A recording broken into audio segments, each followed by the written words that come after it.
प्रशिक्षणार्थी मित्रांनो, आज आपण ह्या व्हिडिओमध्ये पॉवर सॉच्या मदतीने राऊंड बार जो कशा पद्धतीने कट करतात हे आपण बघूया। तर हे आहे पॉवर सॉ मशीन। ह्याच्यामध्ये आपण ह्या ठिकाणी ब्लेड जोडणार आणि ब्लेडची जी डायरेक्शन आहे डायरेक्शन ह्या ठिकाणी दाखवलेली आहे आणि ह्या डायरेक्शननुसार आपण ब्लेड जोडायचं आणि पॉवर सॉवरती आपला जो MS राऊंड बार जो आहे तो कट करायला। तर आपण आताच सांगितलेलं या डायरेक्शनप्रमाणे या पॉवर सॉवरती ब्लेड जोडून घेऊया।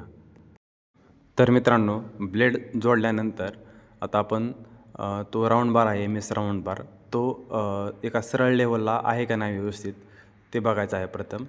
तर ते बघण्यासाठी आपल्याला स्पिरिट लेवल या उपकरणाची गरज लागणार आहे। तर स्पिरिट लेवल म्हणजे त्याची आपला जो समजा राऊंड बार जो आहे MS राऊंड बार तो लांब आहे, तो लांब असल्यानंतर तो तिरका बसण्याची शक्यता असते, म्हणून आपण अशाप्रमाणे आपला जो हे स्पिरिट लेवल दिसतो तो स्पिरिट लेवलची लेवल काढून राऊंड बार व्यवस्थित सेट करून घ्यायचा। MS राऊंड बार व्यवस्थित पद्धतीत सेट करून घेतला तर घेतल्यानंतर त्याच्यानंतर आपल्याला डायमेन्शन चेक करायचे की किती डायमेन्शनचा आपल्याला तो रॉड कट करायचा आहे। मग त्यासाठी आपण व्हर्नियर कॅलिपरच्या मदतीने 130 mm चा रॉड म्हणजे त्याची लांबी 130 mm पाहिजे चा आपल्याला रॉड कट करून घ्यायचा आहे। त्याची लांबी मोजल्यानंतर आपल्याला एक मार्किंग करून घ्यायचं आहे।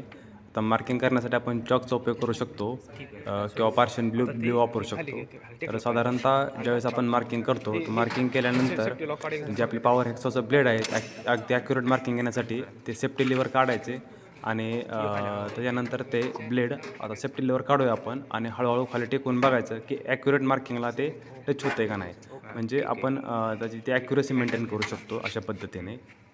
आता ॲक्युरेसी मेंटेन केल्यानंतर ते परत पहिल्या जागेला सेट करायचं ब्लेड पॉवर सॉची ब्लेड आणि आपण आता याच्यानंतर ॲक्च्युअल कटिंगला आपण रेडी आहेत असंच। आता आपण पॉवर सॉ मशीन चालू करण्यासाठी तयार आहे। तर मशीन चालू करण्याच्या अगोदर सेफ्टी प्रिकॉशन बघून घ्यायच्या अगोदर जवळपास कोणाला थांबवून द्यायचं नाही ब्लेडच्या आसपास आणि मशीन चालू करून घ्यायची। आता मशीन चालू झालेली आहे। आता मशीन चालू झाल्यानंतर जो खालचा फोर्स आहे तो लेव्हरचा तो एकदम नॉर्मल हळूहळू डायरेक्शनने म्हणजे हळूहळू जास्त फीड देऊन त्याला हळूहळू खाली घ्यायचा, कारण जर आपण फोर्स जर जास्त लागला तर ब्लेड त्यावेळेस कट होण्याची शक्यता असते, म्हणजे ब्लेड तुटण्याची शक्यता असते, म्हणून एकदम नॉर्मल फोर्स देऊन ते ॲक्च्युअल कटिंग चालू करायचं आणि त्याच वेळेस आपण त्याला कुलंट पण द्यायचं, कारण कुलंटमुळं ब्लेड गरम होणार नाही आणि जॉब व्यवस्थित कट होईल। तर प्रशिक्षणार्थी मित्रांनो, आता आपण मशीन चालू केलेलं आहे। तर आता आपल्याला याच्यामध्ये फक्त एक ऑब्झर्व करायचं आहे की ब्लेड व्यवस्थित कट करत आहे का, कारण काय होतं फोर्स जास्त लागला तर ब्लेड त्या ठिकाणी तुटण्याची शक्यता जास्त असते, त्याच्यामुळे आपण ऑब्झर्व करायचं व्यवस्थित ते कट होत आहे का किंवा ब्लेडमध्ये जास्त फोर्स लागला आहे का, ब्लेड बेंड होत आहे का। महत्त्वाची गोष्ट म्हणजे जर ब्लेड बेंड होत असेल तर आपल्याला